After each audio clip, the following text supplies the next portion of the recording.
Alright, hi everyone. It's been a while since I haven't covered Genshin Impact update for a long time, and I have been spending about 8 hours just exploring the update for 1.5, and so far I have found out a lot of things. I think I will later on put into chapters that everyone should know and will probably make your life a lot easier just doing these things in 1.5. First of all, I think the most highlighted thing is the system changes for 1.5's update. First of all is the okay, I'm gonna go down list, right? So first of all is the battle pass. The battle pass has some of the missions being changed, but overall the XP for each week is still the same, so you don't have to worry about missing out on XP, etc. But I think the biggest change is now the 100 local specialties has been deleted, but also the weekly bosses has been deleted. But then if you complete 3 of the weekly bosses, which we originally have, is the wolf, the dragon, and Child's boss fight. All of them completed will allow you to gain this. It's I don't know why it's called Trounce Domains or Dominator Wolves Challenge 3 times, but I think it doesn't matter which one you do, as long as you finish fighting those weekly bosses 3 times, you can claim this. Now, basically, other than that, Battle Pass hasn't changed a lot. The reward's still the same. Obviously, we'll see future Battle Pass period. We'll see the event giving you more XP, etc. Second of all is on the system side, when you do these weekly bosses, they have first 3 times of doing bosses in the week, it will have only cost you half of the resin, and this is a really great thing for resin issues, because if you think about this, we used to be spending let's think 3 bosses, that is 180 resin in a week, just out of the window. Only on Monday, probably. You usually do it on Monday if people have time, right? That's 180. We can't even do all of them on the same day. Now you can choose 3 of the domains to do it on one single day, and that would make it so easy for you to be able to save your time to come back logging in or not. But now about the 4th domain, after completing 3, then the 4th domain will go back to normal resin cost, which is 60. Even after finishing all 4, then right now we still actually spend less resin completing all the weekly bosses than before. This is such a good news for us, then, which means we actually spend less resin for getting more stuffs, and while it solved one of the biggest problems for long-term grinding players like us. It's got a Dream Solvent. This actually changes the weekly boss materials into your desirable one that you want, and this is a big deal, because we used to be able to stuck with a character that you cannot ascend their talents. For example, I want Ventis. Then it turns out I do not have Tail of Boreas. But I have tons of other materials from the wolf boss. Now you can actually use this as if you convert the elemental crystals. Now you convert that into the desirable material you want. That's insane system change that we got. Other than that, the Sparrow Biz, again, floor 11 is being changed. Then the details will be, I will link a detailed official patch note down in the description later on. First thing I really want to talk about, that they have added 2 more world bosses, 1 weekly and 1 world boss and 1 weekly boss. And this is the Cryo Hypostasis that you have seen in the trailer, and which later on will provide us with Eula's Ascension materials.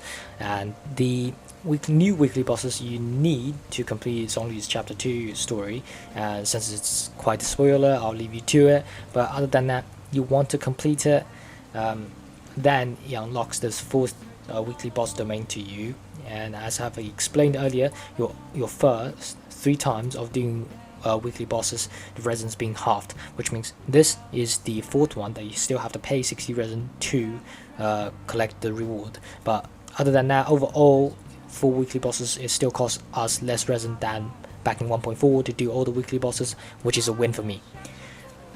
Now I also want to explain that there are some things that has been added into the game, as some of the other patches they didn't really clearly tell us. First of all is the recipes. You want to come to Chef Mao in Wami restaurant, then I already bought this. You want to come down, scroll down, try to find the recipe that you're missing, buy it. It's a new thing. If you haven't reached the adventure rank, if there is a rank lock for it, I do not know, since I'm already really high adventure rank, then you want to come back at a later time. Now you also want to go to here is this 2 ladies on the left and right of the archway of Liyue's harbor. Then you want to talk to them. They both have a new recipe added this patch in their shopping list. You just want to buy them if you are a guy that really likes the collection recipes. If not, it's okay. I haven't checked exactly what these foods do, but they are there for you. A third one I do believe is in the, I'm not sure, actually I think that is all 3 of the food recipe I can find. Other than that, there has been 2 locations, well, ever since the 1.5 update, you want to collect as much silk flower as possible, as that comes in for the pot crafting later on, for fabric, for some of the items as well. And for the dyes, it doesn't really matter. I do believe all of you have enough of these materials, which corresponding is Sunsetia, berry and mint for the 3 different color dyes. Other than that, here is the main area. You can collect the silk flowers by the Liyue's higher up area. And other than that, you want to come to Wansu Inn here. Ooh, double rainbow, that's a fancy view.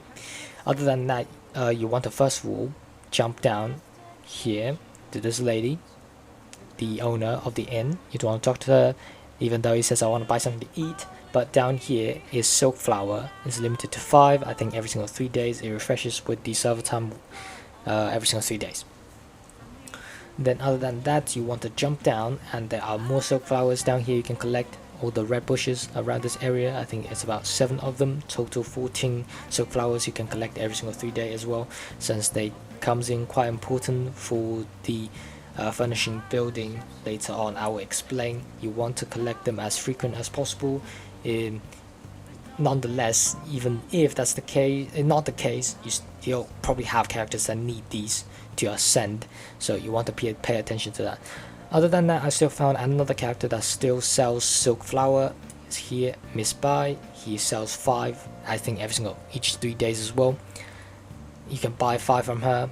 Never buy glazed lily here, it's not worth it. You might as well just collect them out in the wild. Now I'm going to talk about 2 new artifact sets. First of all is this set that basically 2 set increases your physical damage by 25%. The 4th set, basically whenever you use your elemental skill, it boosts your attack for a certain amount of duration. And the other one feels like really tailored to Zhongli. I'm not going to go into depth about artifacts because I don't feel like I really want to cover how artifacts works. It's pretty blatantly easy as long as you read what it does. But since something really stupid is, I think both of these 2 sets wouldn't have worked on the last version, and they had to change how some of the game mechanics work to make these 2 sets of artifacts work. But other than that, that's where the new artifact domain at. It's actually also a really good spot for us because we never had a teleportation spot near there. It's actually much easier to access that area now. For the featured teapot, so it's called the Serenitea pot. This basically you have to complete Madam Ping's quest, which also introduces Yanfei. After completing it, it'll be in your gadget section. Then if you put it down, then you can enter it. Then after that, it's the whole new home system that I'll showcase right now. It's really unlucky that I couldn't get her after many multis, even after I get another copy of Zonli.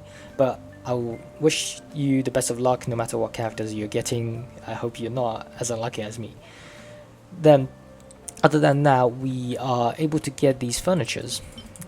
And furnitures basically helps you to get... Okay, I should really explain the teapot. So the teapot has this trust system just like in your major cities.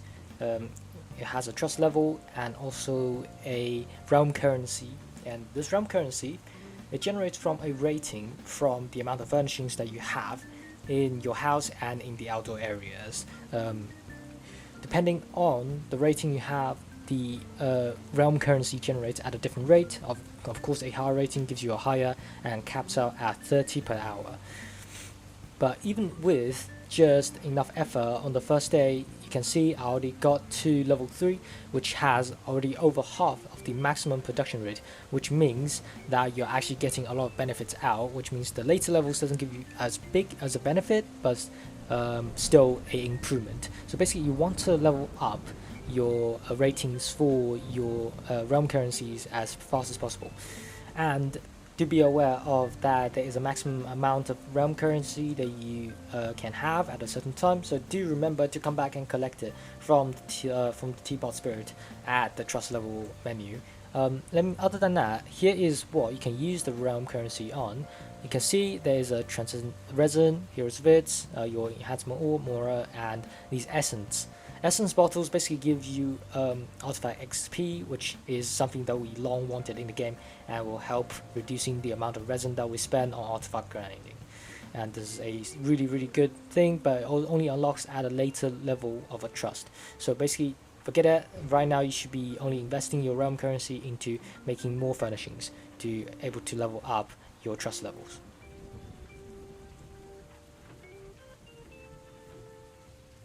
Since the trust level will then unlock you to be able to buy some of the things you actually want from the teapot spirit, but at the meantime, since you're not at that trust level, you will want to use the trust level to buy furnishings or to buy furnishing blueprints.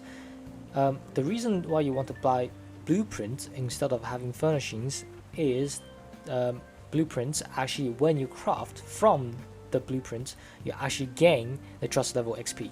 And by crafting more furnishings, you also still get furnishings. You can still increase the amount of realm currency that you collect, the rate of it. But also, other than that, you can also get furnishings from that tiny little interface right there. When you complete a certain task, it's like your adventurer's handbook. And when you craft, the time it takes is actually really long, but you have the speed up item, that vial of adaptive speed.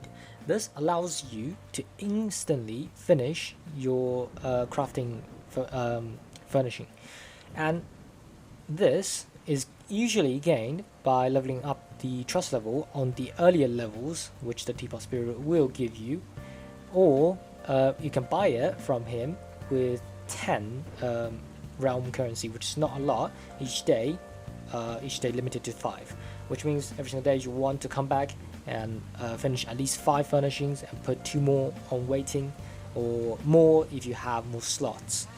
Then that means you are creating as much furnishings as possible in a day, and other than that, you just keep doing it until a certain time you can freely decorate your own house, your own pot. And that is how it works. But at the meantime, you want to focus on unlocking more blueprints, which gives you more trust levels. And trust levels, which means you can hold more realm currency every single time that you collect it. So it's like a maximum capacity. It will be increased every single time. Here are 2 furnishings that you can buy. Is the Adapters Amber, 2 types, which is like the Core Lapis Ambers that's on top of the Core Lapis mountain where one of the adapters lived. I'm not sure how it works, but from my assumptions, you put it there. When you come into your pot, you can hit it. You probably spawn a chest, you spawn a ball, something like that. You can collect from it every single day. It refreshes at the server time. That's my assumption, and you can play up to 3 of them, and that's how it is from my assumption. If any of you bought it, because I don't have any more realm currencies for it, let me know down below. in the comment section. Now I'm gonna I have assumption again. The sets that with the right furnishings, you can form a set.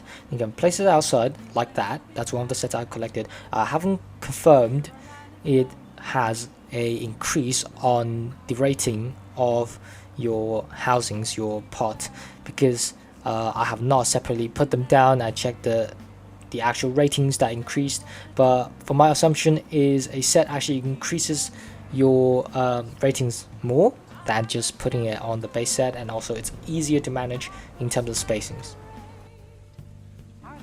The upcoming section, I will tell you where is the best spots I have found for all the wood types for crafting furnishings. You first of all want to teleport to the Sandberrer Mountain and Starfell Lake-ish area. This area have about 4 types of wood that you can collect from, and I think there is total of 7 types of wood, and I think actually 6 of them you can find in Mondstadt, and 5 of them you can easily find near this area. One of them is more special-ish. It doesn't have a set location that has a really dense amount of trees you can get. I'll explain that at the end. But first of all, you want to teleport to the Statue of the Seven, your first ever Statue of the Seven. Then you should be able to get Ceder Wood and Birchwood right off the bat.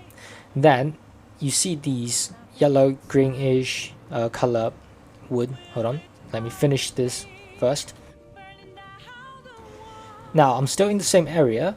You can see all these trees in front of me, these green and slender-ish trees, they are all cedar wood, where you can just hit them and start grabbing them. Every single tree will drop about 2 or 3 of them, and it will stop dropping, so just move on after you get 2 or 3. It doesn't really matter to get the maximum amount, because these trees actually regenerate really quick. It doesn't refresh with server time. It refreshes around a slight guess is around 5 minutes, and basically you can just run around, keep getting these wood as long as you have the patience for it. But for me, I find there are enough one day. Once you collect enough in this area, just do 1 run is enough. And also, if you have Tartaglia, have you tried this? Of certain trees won't get cut down, won't get hit with his elemental skill. So try to use a character with fast attack speed, someone like Rosaria with a lance, where they can hit trees much faster and probably have a movement speed bonus. That's why I'm using her. Just remember to turn it to the right time, or use a sword character if you don't have a lance character that with a fast attack speed, and just have a double animal team to save up your stamina when you're running around. In the same area, these trees are birch trees, and if you hit them you get birch wood, excuse me. Then other than that, there is not much I can tell you about. It's really straightforward. Just hit these trees and they'll drop wood, and if you don't think it's enough, just come back and hit it once a few minutes. But there is enough birchwood and these major wood types I'm going to explain to you first. So you really only have to do 1 run a day, then it's definitely enough for you to finish up to presumably level 3 of trust level, as long as you complete it, complete the pot missions as well.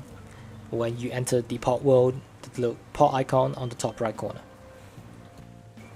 Following that, next stop you want to teleport to Sandberrer Point or Sandberrer Mountain area. Then now you can have one of these pointed trees that you can see in front of me. They will drop wood type Firwood. Just let me quickly take care of this again. Now you can see if you hit these trees, it will drop the corresponding wood type. It has quite a bit around this area. You also have birch trees, and also I do believe the other 2 types of trees I was mentioning earlier around this area as well. So basically just go around this top end-ish area of Mondstadt, then it has a lot of these tree types. Since it's basically a beginner area, it has many different tree types. I think that's why they designed it this way. But basically this area has about 4 or 5 types of tree. And then if you don't think that's enough dense for the Firwood, then if you teleport to the Sandberrer mountainside, there are more here, and along with birch tree, but there is so many fir trees if you just look. behind to your left, which I'll showcase in the video right now, you see on the mountain far end, I do believe those are all Firwood trees. If you just start and chop on them, they'll drop enough wood for you. Next up is Pinewood. Actually, this type is actually, I do believe, in the tutorial it says you can get a lot in Dragonspine, which is true because majority of the trees in Dragonspine are Pinewood. But I found a better spot. If you just teleport to the Knights of Favonia's headquarters, this teleportation spot in Mondstadt, then you just jump down. There are these tiny twigs along with the bushes. If you just hit them, surprise surprise, it drops Pinewood. And it's actually so much faster because they're really dense around this area along with bushes. As long as you destroy them, they have a certain chance to drop eggs, drop matsutake, and I think tiny lizard legs if you can collect, and which means it's actually you're farming multiple things at once. It's actually really efficient. If you just farm here, you can see there's more down there, and there's a whole line of pine little twigs down here. If you just follow it like this, I'll speed up the gameplay.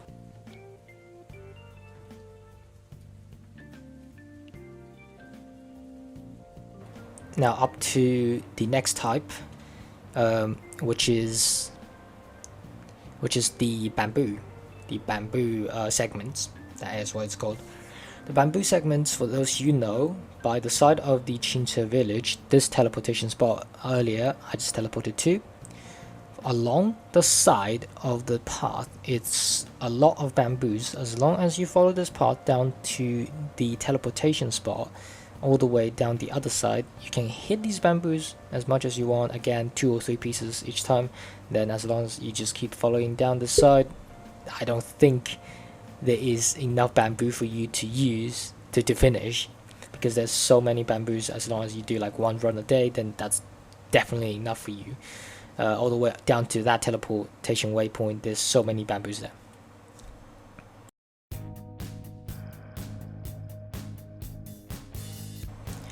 For the 6th type of wood, which is, I think it's called Sandberrers or something like that, and this is a type of tree that majority spawns in Liyue, since Liyue doesn't really have a extremely dense forest area.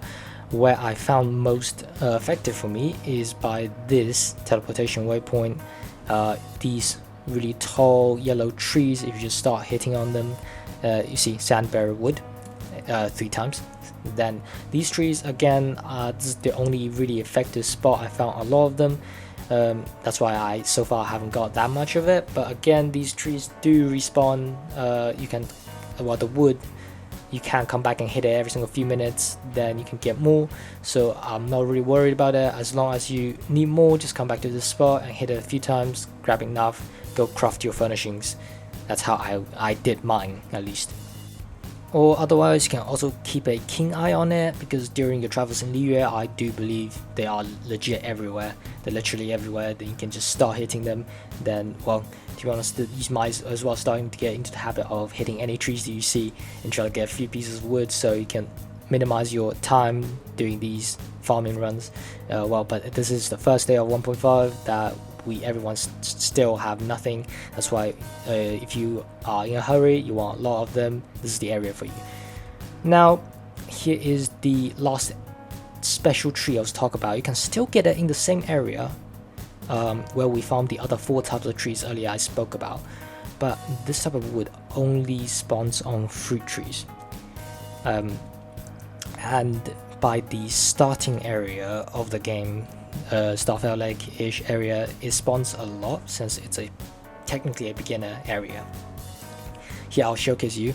I left a fruit tree on purpose over there, and then I'll show you what the type of wood it drops. So basically you still want to keep a keen eye on it. It's called Cuihua Wood.